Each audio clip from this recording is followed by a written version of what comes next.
Hey, welcome to the Cam and Otis Show. This week, John Gossart, entrepreneur and obviously co-working space user too by the video. So those of you who tune in on the YouTube, you recognize that. I mean, it's a telltale when there's windows everywhere and all kinds of things like that. It's like, yeah, co-worker. John, man, good to see you. How you doing today? I'm doing great, Otis. Cam, thanks for having me. Great, John. Maybe I leapt a little too soon, but I feel a bit of serial entrepreneurial nearness. Oh boy, that was a tough word for me to get out. Entrepreneurialness. There we go. My nice Texas slow draw on it. In your makeup am I guessing right just based on what you've been up to?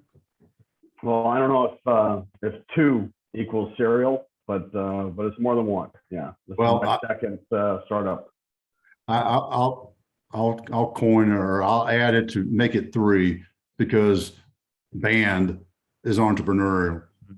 Yeah. The band is probably my toughest startup. So you're right. That would be three. And you know what? That's really that's an interesting thing. I have a friend of mine who's in a band too, and I've never really asked him this. Well, because yeah, he flat out tells you he's never had a real job because he's always been in a band. But what lessons did you gain from being in a band that you've transferred into business? That's I until you just said that, maybe the band counts as a venture. I had never thought about that, but now right off the top of my head, there's a million things that apply to the startup world, because it's a lot about grind. It's a lot about wearing multiple hats. It's a lot about having to react very quickly to unforeseen circumstances. There are technical issues that arrive. There are obviously like team problems that arise. Culture, I mean, that's pretty interesting. That's going to be my big takeaway. I've never thought about it in that framework, but I bet you could write a book about how being a musician, especially being a musician in a band, how that applies to running a startup or being an entrepreneur. Yep. I think a lot of things apply. Well, damn! I didn't mean to get my best question out at first. I mean, it's all going to be here. Everybody, listening, just turn it off. That's the takeaway for today. Roll credits. I was playing music at a relatively early age. I was in bands in high school, thing like that, and I'd always beat around on a guitar or bass. But I took a 23-year hiatus, from that to be in the military. And I tried to throw a beater in the comics when we go to Iraq or Afghanistan. I always tried to be able to, play guitar in every one of those places. I've played guitar. I played my guitar in Yemen, places like that. But not for anybody, just so I could say what I did. No. But I didn't, I hadn't been in a band or played, outside of a party or anything for almost 25 years. I got out of the military, and that's how I met the guys that became Stone Driver. No longer in the band, so now I'm just kind of playing on my own. But we did that for about 5 years and 3 albums, and it was it was a great experience. It was also a very frustrating experience sometimes. We played at some very cool, renowned venues, and I don't regret it. It was a great period of time, but it was a grind, just like a startup, up days and down days. Yeah, that's great, man. I appreciate that, and I did see some of those pictures for one of those venues. Was that Capitol Hall, or I mean, it looked like. We played. Yeah, this is so maybe some of the vets out there, because we were the only band to ever play in the archives, and the backdrop behind us was the Bill of Rights and the Constitution. Oh my God! I mean, literally. Yeah. So they had the I think they're actually part of the like archives personnel and like I think it's Park Police that have MPS that has jurisdiction on that. So they had the people like guarding the stuff like behind us, like somehow we're gonna make a Nicolas Cage run for it or something like that. They had the curator out there when we were doing our sound check because it's a very cavernous place. Like acoustically, it's a terrible place to play plugged in. And so they had the curator there kind of monitoring the noise levels and making sure that we weren't going to damage like the documents or the we like to play loud. Do that bass. Boom. But man, I'm sure that was not like a day that we sounded the best because like I said, the acoustics in that place was incredibly challenging. But yeah, it was an amazing experience to be standing there and playing music in front of the Bill of Rights and Constitution. Oh, cool. Well, that's definitely a great plot. We'll call it Nicolas Cage, National Treasure 3, Stone Driver. I think that's gonna be a blockbuster. We made like 50 dad jokes that night about that. Like it was never not funny. Yeah. I love it. I'm really curious, John. So a lot of times we talk to entrepreneurs, and Otis and myself definitely fall into this category where we're not artistic people, but we are creative people. And the creative outlet for a lot of other entrepreneurs we talk to is the business and the entrepreneurial journey. You said that you've moved along from the band now, but for you, was your creative outlet more so the band or the business, or was it a little bit of both? I think my creative outlet, I don't know if it's about creativity for me, but I think what I need there to be something urgent something urgent that I'm in charge of. Okay. When I find myself and it hasn't been much, but maybe at the very beginning of my military career, if I find myself in a position where I'm not in the middle of it, in the thick of it, running it and running something that, at least in my warped perception is really important and got to happen now. And, then I find myself uncomfortable. So, I think, I'm a magnet. I gravitate towards those types of situations, those are the types of jobs that I competed for and sought out. Like a lot of, I think a lot of vets, put their hand up, like send me there. Like if something's going on, like, in the first wave, like I want to be over there. I always relished seeing new places and going to places where we hadn't set up. Like I remember standing in that wheat field in that became Bondsteel. Like nothing was there. We're just standing in the dark, standing in the middle of that wheat field in Kosovo, just looking around and being like, all right, this here. And we were in Albania and Macedonia prior to that. Similarly, like, in Yemen, just not a lot of infrastructure and kind of trying to start something, make something, build something. So I relished those types of things. And so I was not going to be a good contractor. I was not going to be a good, let me go work for, and these are great jobs and they pay a lot more than I'm making. Yep. But it just, I couldn't do that. I had to go somewhere austere and like try to build something, do something where like there's an existential threat every day. Now I have more real existential threats than I probably preferred to have had in my old life, but I needed that same kind of rush. I think I need, my wife sees it as a bit of a character flaw, and she's probably right. But I'm always looking to see how close I can get to the edge without blowing myself up and everyone around me. But I think you see that in the entrepreneurial space. There's a need for some people. They're just wired like that, and a lot of them, their present company excluded, do very well, with that type of incentive, that type of motivation, that type of, that's, I don't know, that's what drives you. It certainly is for me. If it starts to slow down and get organized, when Ride Scout got acquired by Daimler Mercedes, I started negotiating my exit, Mhm. and left a little bit of that equity and some of those gates of comp and equity behind.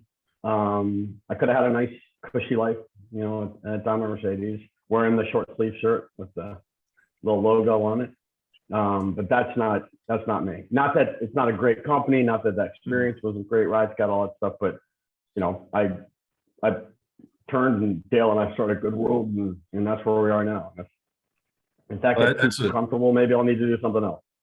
That's a great place to be when you know that stuff. So many people don't. I mean, I'll raise my hand because I didn't for 7 years after I took the uniform off too. And oh, by the way, I was there in bond steel too, and pushing down that wheat field. I remember, I saw you. Yeah, that was the one over on the right, River. I tell you, so I remember standing in that field in the middle of the night, and we just stopped briefly. I think we stayed there for a couple hours and pushed north, and went to Jelani. And we based out of I forget what they called that place, but it was that old ADA Serb ADA base up there. Monteith is what the Americans called it. Yep. But it was right up there in Jelani. We had the Eagle's Nest, that OP, to the northwest of Jelani. And I don't think I went down the bond steel, for 10 months until I left. But when I went back down there, they had a movie theater. There was shuttle buses. There were roads, and like there were people standing at a bus stop. There was like a bus schedule, and they're waiting and go to the movie theater, go to the library, wow. Yeah. A lot changed in a very short period of time from that wheat field. It did, and it was rather shocking, man. And we could tell that war story all day long, man. Because we do that. Yeah, we do that everywhere we go. We create the biggest city in the country. Yeah, I think short of Pristina, Bondsteel might have been the biggest city in Kosovo. I'll tell you this: you're gonna think I'm bullshitting, but I swear to God, when we were coming back, we were driving down to Skopje, I think, at one point towards the end of my time over there. And so you're driving due south. I'm sleeping in the TC's, side of my truck, and I'm looking up, kind of sleepy-eyed, and I see like kind of the light coming out of the sun. It's like right when you're at that point where and immediately I'm confused because I'm like, it's not. That much time hasn't passed. And also, I'm pretty sure we're going south. So and it was Bondsteel. I swear to God, when you're coming like down on it, it looks like right before like the sun's getting ready to break over the horizon. That's how big and lit up, and nothing else around it. That was, No, I know exactly what you're talking about because I had the privilege of being there right when it first started, and then took about somewhere like an 8-month break back here, and then went back, and it was full on different world. Yeah. Oh my gosh, yeah. We always build something. It's like the Olympic Committee, like, they got all those old venues that they don't use anymore. If you go out, like now in Afghanistan, we just left our big places there, but we got palatial cities that we built all over the world that we leave behind. Yeah. We're now. So I'm going to bring us back around because I want to know. Those are not entrepreneurial endeavors, I can tell you. No, definitely not. The guys outside of those facilities are doing some very entrepreneurial things, but inside those facilities, except when you come back to, get some better food, and some more ammo or whatever. But not a lot of entrepreneurial stuff going on inside the wire. No, definitely not. So let's get back to Goodworld. So what was the problem that you and your partner identified? Said this is something we not only that we need to fix, but we can fix it.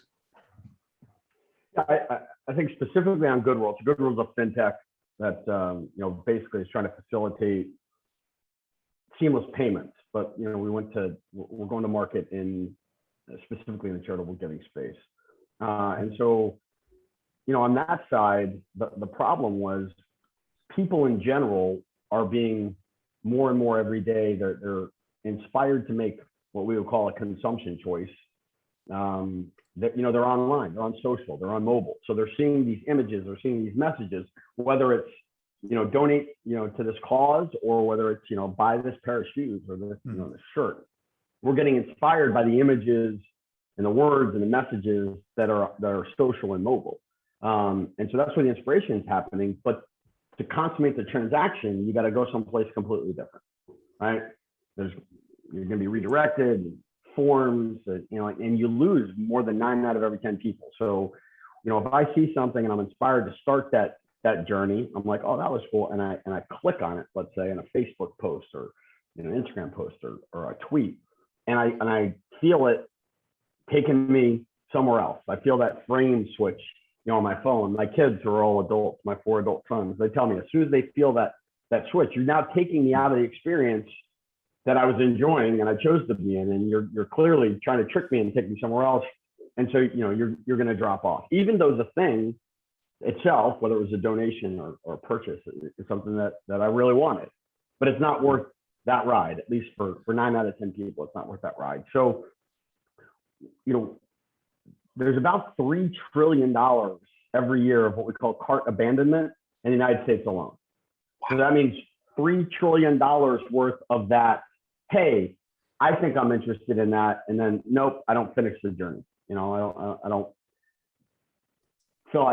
put my credit card in. I don't fill out the form. I don't get my address. Whatever, for whatever reason, I don't finish. Maybe it's too hard.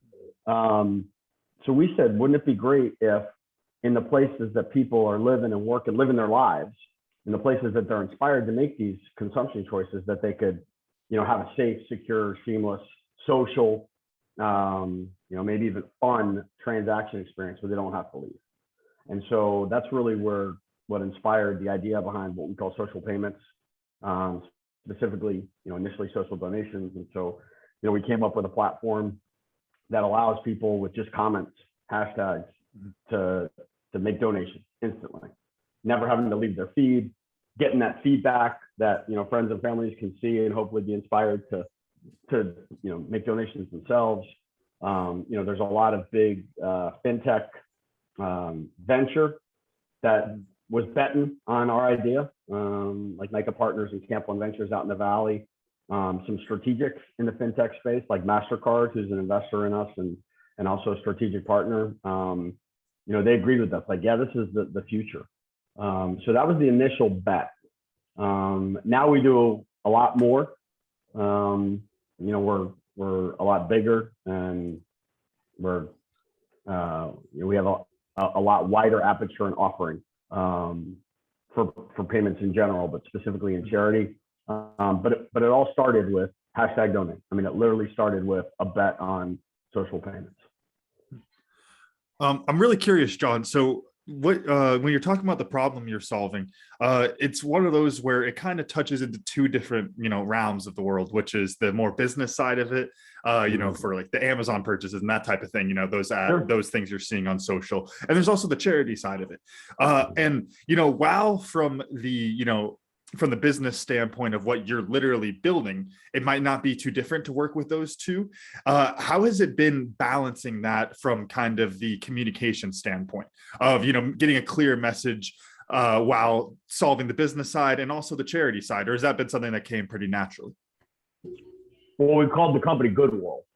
So, I mean, we wanted there to be no doubt in anybody's mind that, that the mission was to solve, this cart abandonment problem, this seamless payment problem between people and causes, right? So there are people that are passionate about causes. There are causes that need people in order for them to, conduct their mission. And they got to be able to not just find each other, they got to be able to find each other, and they've got to be able to communicate, in an effective way. And that means, sending dollars. So, that's how we went to market. And, we called the company Goodworld. We didn't call the company, Commerce World. But you're right, technically speaking, it's the same problem. The idea of redirection and the idea of kind of seamless payments and cart abandonment doesn't matter if you're donating to charity or if you're buying a hat. But for us, the mission was first and foremost about causes, about charity. And so, now even with the expanded, version of the company that exists today, 5 years later, the mission is still the same. We create places where brands and causes and people can seamlessly interact with each other. And brands being like companies, causes being charities, nonprofits, and people wear, kind of three different hats all day, every day. They could be a donor. They could be a customer for a merchant, but they're looking for a merchant that has an impact mission or is more values aligned. Should I buy my sunglasses at Dr. I, or should I buy my sunglasses at Warby Parker? Well, Warby Parker is more expensive, but I know that they've got the social impact mission, and I'm going to do that. I mean, Z's and millennials, that's how they shop now. And the only thing that they're more discriminatory about than when they shop is that third hat, their employee. It's where they work. They feel entitled, and I don't mean this in a bad way, they feel entitled to work at a place that they feel good about working in. And they demand it. And so if you're a company, number one, you got to get those customers off the street. You want them to pick you. And a big differentiator now is, do you have that impact mission? Do you have the values alignment? So that's part of your revenue. But the other side, and sometimes the more expensive side, is recruiting and retaining the best talent so that the company will be successful and do more revenue. And churn is very expensive when people leave. So to recruit and retain the best talent today, you better have, some sort of CSR, ESG, impact mission to promote and lay out in an authentic way to your employees or to your candidates, or you're not going to get the best ones, or they're not going to stay very long. So we were always about impact, from day one in the company. Now, the nice thing is, when we solve this problem, it's going to have so many other implications, that we'll be solving maybe problems that have a little bit less of a heart, but they're no less problems. I mean, they're still problems. If you can't, the world doesn't run on love. So, it's great to say, like, oh, why do we got to talk about, profit or, margin? If you don't have that, then like these organizations, these causes, they can't do their mission. You gotta make money. So in Goodworld, we never claimed to be. People ask us, well, why didn't you become a nonprofit? And it's because I want to feed my kids. I want to make, I want to make money. That if you can align the incentives, though, the nice part about Goodworld is the more successful we are, the more revenue we do, the more partners we bring on, clients bring on, the more good that gets done. Every dollar that comes in the door in the way of revenue to Goodworld is directly tied to some cause getting resources. So the better we do, the better the world is. Or at least that's the theory.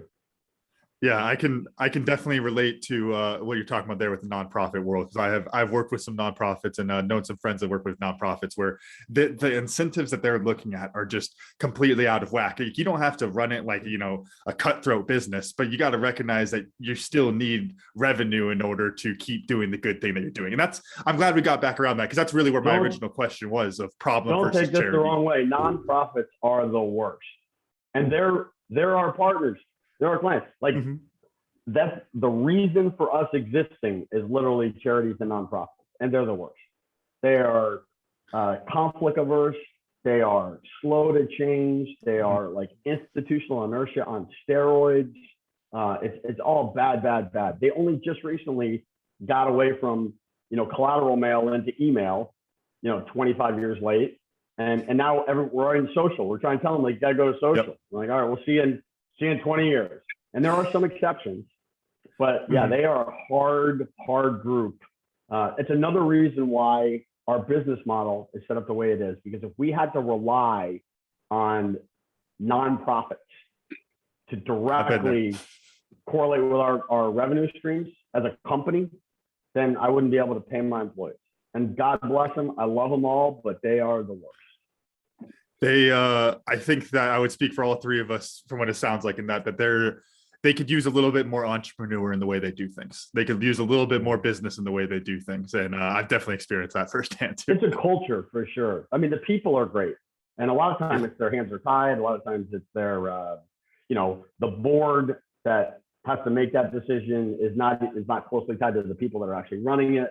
Most of the 1.8 million nonprofits in the United States are a group as small as you guys. And a lot of the times they're doing it on the side, right? It's not their full-time job. So they have a very, very hard life. But yeah, there's not a culture of risk and entrepreneurism in the nonprofit sector. Well, you know what, I made a point with our guests last week, and you're holding to my really finding interesting thing with veterans, because I'm going to guess you don't code. And have you ever, I'm just making an assumption, probably have never sat down and coded things out to get Goodworld off the ground.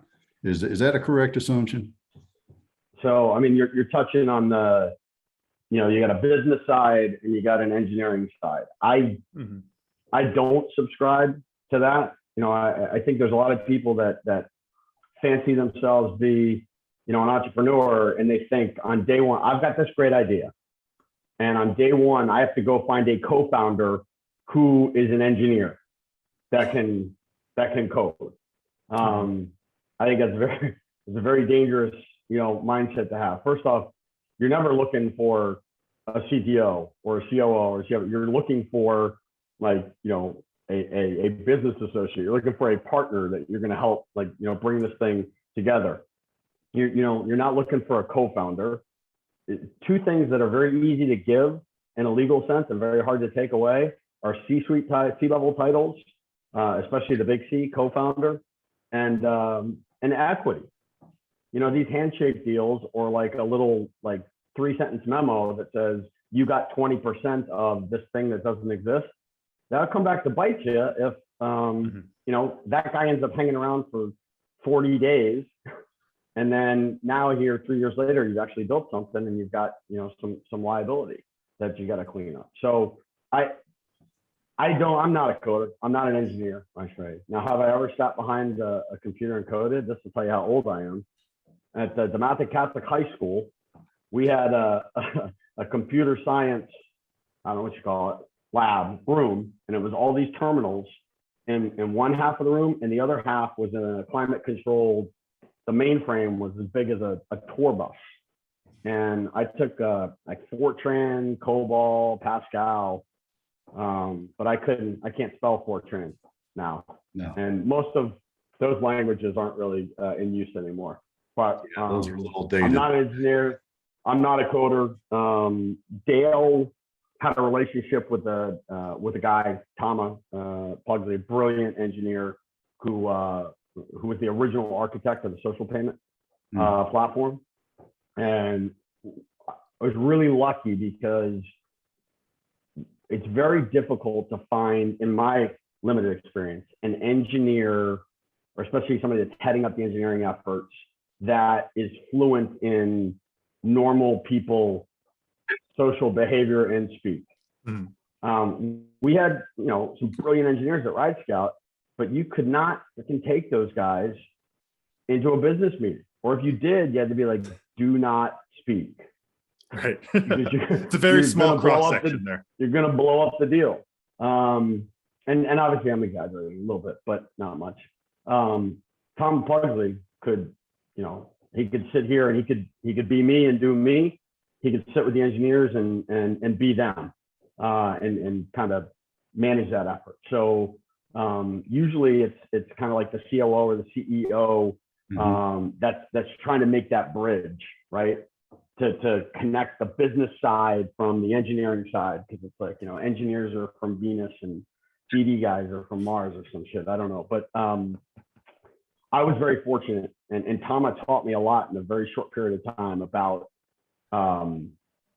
everything I did wrong and the way that I thought about engineers and dealt with engineers in my first endeavor. And so I'm very thankful for him. And so now that we've got like a bigger engineering shop and a new CTO, it is that was helpful for me. But I'm not an engineer. I speak a little engineer. Yeah, well, the reason I brought that up is because my experience over the last 4-5 years of doing this, it has been that I've met a lot of veteran entrepreneurs that are in the IT tech space with their solution set, that none of them know a thing about how to put an HTML what sort of thing into anything. And I find it really interesting. I mean, part of the secret to success is finding a guy like Toma that you can communicate with and trust emphatically. Yeah. I mean, that's you got to dig. The military. If you're a like an NCO or junior officer in the military, or senior officer as well, I guess. There's a lot of parallels there. You need to know enough about the trade to oversee it, and not get bullshitted. There can't exist information asymmetry. If the motor sergeant is telling you, nope, this thing it's going to take a week. You might not be able to fix it, but you should be able to know whether that's a fair assessment about time and capabilities or resources, and especially like outside in the entrepreneurial world, this is going to take 3 months and it's going to cost $60,000. And if you got to know enough to be like, I don't even know, is that good? Is that like what is that? I don't even know.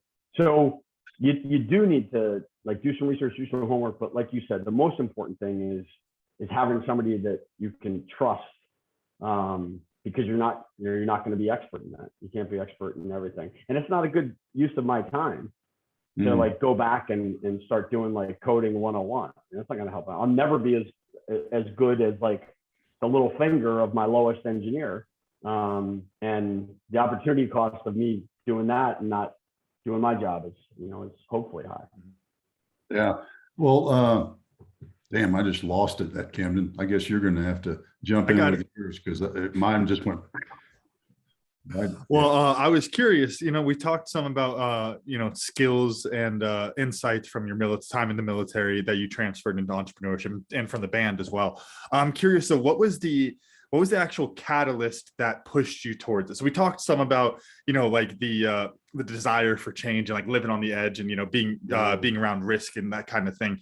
Was that a conscious effort that you had coming out of the military, or did you do a lot of people like Otis, where, you did the corporate thing for 5 years and then went, damn, I don't like this? No. So it was none of that. It was very happenstance. I'll come sometimes and speak on podcasts, or I'll go to events where I'm speaking, and it seems like the question is always what advice do you have for veterans that are transitioning if they want to get in the entrepreneurial space? And I'm not doing the aw shucks thing. I don't have any advice, because it was not my intent. I wasn't looking for it. I didn't set the conditions. I decided to get out and retire in a very, very short period of time. I was in Pakistan, and there's some stuff going on at home. There was some stuff going on at work. And these guys that I taught economics with mid-career at West Point just had happened to reach out a few weeks earlier and said, hey, where are you out there in the world? We got this idea. That was the Ride Scout idea, and they wanted a numbers guy. And, a like-minded, get the team back together. And I was working with the most bleeding edge technology, literally in the world. But my phone was a flip phone. I didn't know what an app was. I'll tell you how unplugged into civilian tech and popular tech or entrepreneurial tech I was. When they sent me that first email, they said, I think this was in January. They said, we're going to, and I read it as SXSW. We're going to SSSW to blah, blah, blah, which is of course South by Southwest. It didn't even, I didn't even know what that was. So I wasn't prepared to do this. It wasn't something I was looking for. I just happened to had decided in a very short period of time that I was going to put in my paper. I was going to retire. I was going to go back home. My kids were like all at that, like high school, just going into college, phase. And I'd been gone for, a dozen years, and I needed to come back. I didn't have anything lined up. And I figured that this Ride Scout thing, which we weren't paying ourselves at first, would be a good kind of place to land while I figured out what that next job was going to be. And we ended up raising some money, and then we ended up getting acquired. And so that happened. And then, I ended up jumping into this other thing, but it's not a plan. I don't think it's anything that can be replicated. I didn't do anything to deserve it. The timing was very fortuitous. And we as a team were lucky. We were pre-revenue. It was a different capital market back then. It was a great idea. It was a big vision. But yeah, we were very lucky. And I consider us, pretty lucky here at Goodworld as well. Timing is the most important thing. Much more important than team or any of that stuff. Oh yeah, I was just gonna say that, as much as you may look at that as like not having the advice to give, I think still telling those kind of stories, because there's 100 different ways to become an entrepreneur, and I think just experiencing what those different paths may look like is an important thing for people as well. Sure. Yeah. I think if you're looking too hard, you might not find it. It seems like they're trying to create this model for veteran transition. It used to be ACAP or whatever they called it. I think that's changed to something different now. But they're trying to like box it up and give you these templates, and you fill out the form and you sit with the accountant, like you go through the thing. I mean, that didn't even work when we were in the military. I don't know why we would think that would work, going out. Because I think if you try to like put your life and your career, your hopes and dreams like on a piece of paper with a line from the lower left going to the upper right or whatever, you're going to be disappointed, because life is going to do something different on like, at first contact. That whole thing's falling apart. So yeah, I think you got to be open to what's available and what's out there. Yeah, first contact in life. You mean like the first time that you're breathing, you breathe air. Right. No, right. Exactly. That's where the plan, this beautiful plan that it exists in the universe, this nice linear thing. 100%. 100%. I mean, I think everybody thinks that like the military adage, we're talking about like tactical plans when the shooting starts, and that is 100% true, as we know. Yeah. But it's everything. You plan a road trip to go see your grandmother, and you get in an accident like a mile from your house, or you get a flat tire, or whatever. Things happen. Yeah. You get a phone call from one of your kids, they need your help. I mean, life is going to do that. So I think if you try to fill out the template from the headhunter or the transition counselor, and you're trying to stay on that paper, I think you'll find yourself frustrated if you're OCD about that. Yeah, no, that's so true. And really it brings me to this question I wanted to throw at you is what has been the biggest impediment, or if you want to look ahead, what do you see as the biggest impediment to success in whether it's a Ride Shout, the band, or Goodworld? What's been that one thing that you've had to deal with that's just like, yeah, bless it? I guess, for me, it's just always when I was in the military, certainly at Ride Scout. Right now, today, I think the band, the Goodworld and the band, both fall in this category. It's the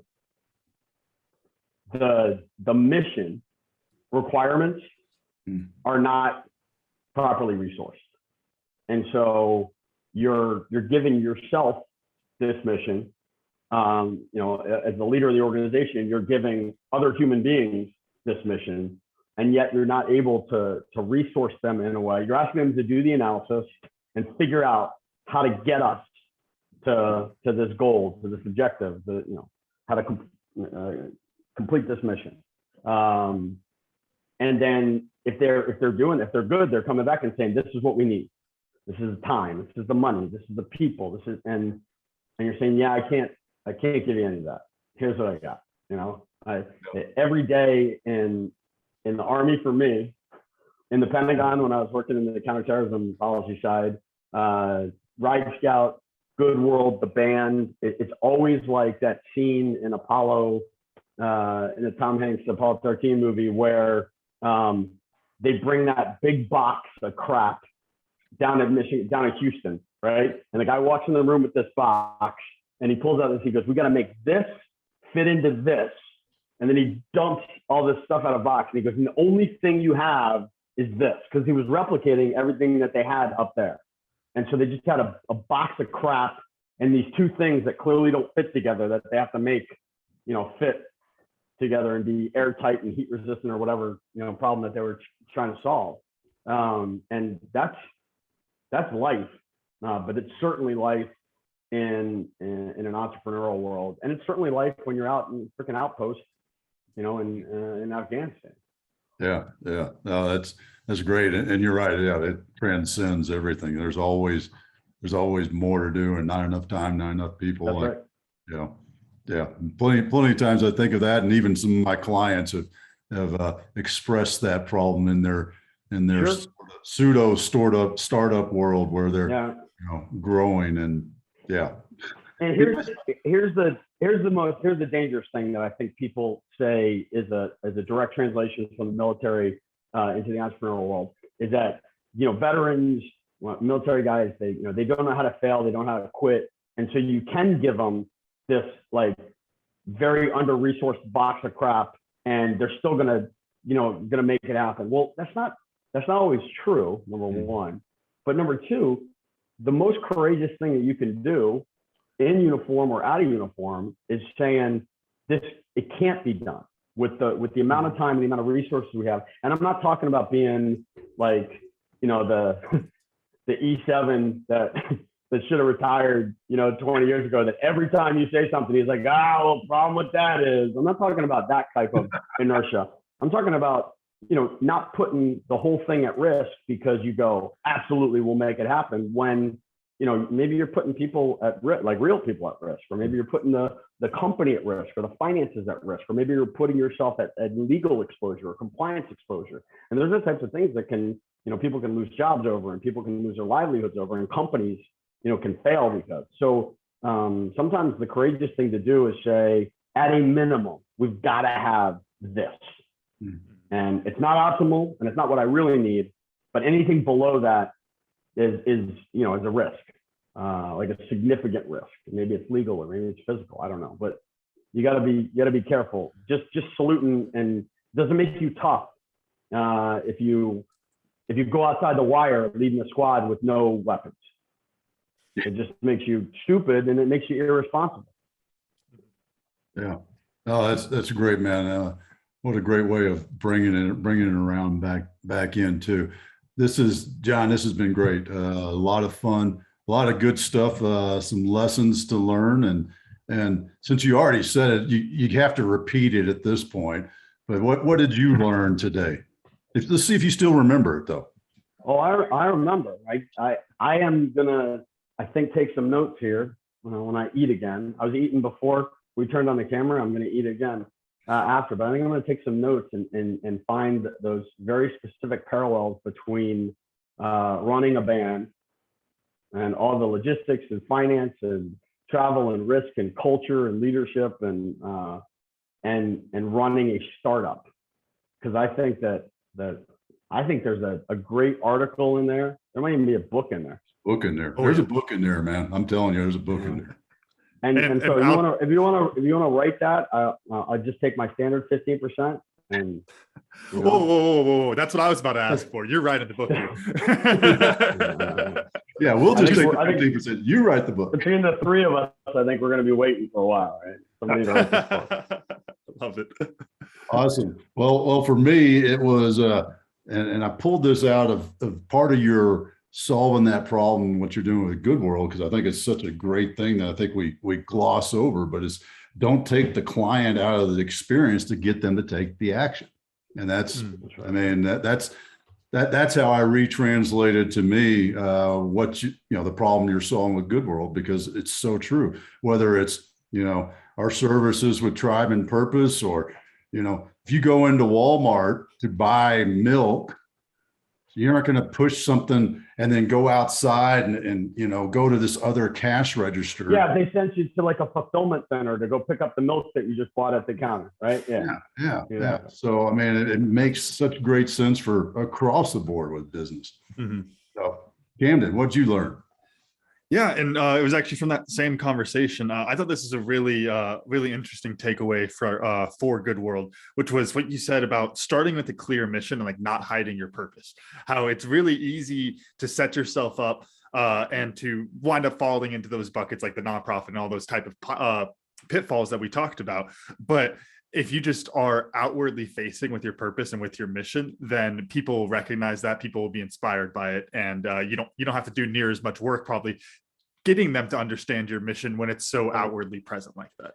Authenticity is like you can't teach it, and it's not even like a virtue. You either are telling it authentically or you're not, and people smell that even at the lowest level. If you're trying to be somebody you're not, as a company commander, platoon sergeant, whoever, the first guys that sniff that out is the private. He goes, this guy's trying to like puff his chest out, like back home he was like a tough guy, but he's not. It's just clearly, a persona that he's trying to create in front of us in this organization, but that's not him or whoever. I mean, so authenticity saves you a lot of work. Mm-hmm. Yeah, it does. Yeah, no doubt about it. John, how can people find out more about Goodworld? Get kind of stay in track in case it's a good fit for their business, their agency going forward. Goodworldnow.com. That's where the company is, and I'm very easy to find. There's not a lot of John Gossart. Just my father and my son. And I think that's it. Does your son have his LinkedIn up and running now? He does. He's down in Corpus Christi right now at flight school. He's a Marine pilot in training down there. I told all 4 of those boys not to join the military, and I wasn't even joking. I said, "Don't do it. Your grandfather was invited to serve in 1968, and he got a nice invitation in the mail. I had no other way to pay for Boston College. I couldn't spell Army." And the military was very good to my father. Was very good to me, obviously. But I told him, you don't have to do that. But he wouldn't listen. He wanted to do that. Now look at him, he's out there, and he's the Marine. It's even worse. Well, Camden's older brother, I told him the same thing. No, you don't have to. Don't do it. And he snuck downstairs, filled out his ROTC scholarship application and all that on his own. Every once in a while, come up and say, exactly what my son said. Yeah. In secret. Yeah, he'd ask me these weird questions like, "Dad, what's your social security number? Yeah, exactly. Did you join?" All these sort of things. And you're scared. You're like, I hope he's just trying to steal money and not join the military. I'd rather him be like running an internet scam than joining the military. That's awesome. John, man, this has been great. A lot of fun. Appreciate taking the time today to share with us and just hang out and chat, man. And obviously, you and I have a lot more war stories in common in comparison. Than some of them might even be true. Yeah, 1 or 2. Well, you two, if we both agree, then that's a collaboration, right? It's my rule. That's right. I ain't calling BS on y'all. All right. Well, Camden, run us out. All right. Thank you all for listening to today's show. Wow. Okay. That is my second mess up on the outro, episode 107. I have 2 mess ups. That is okay. We're going to run this back. Thank you all for listening to today's show. Special thanks to our guest, John Gossart, and our sponsor, Tribe and Purpose. Find your tribe, find your purpose. You can check out recent episodes of The Cam and Otis Show on Spotify, Apple Podcasts, wherever you get your podcasts, and check out a full archive at thecamandotisshow.buzzsprout.com. The Cam and Otis Show is on Facebook, Instagram, and Twitter. Thanks again, and we'll see y'all next week.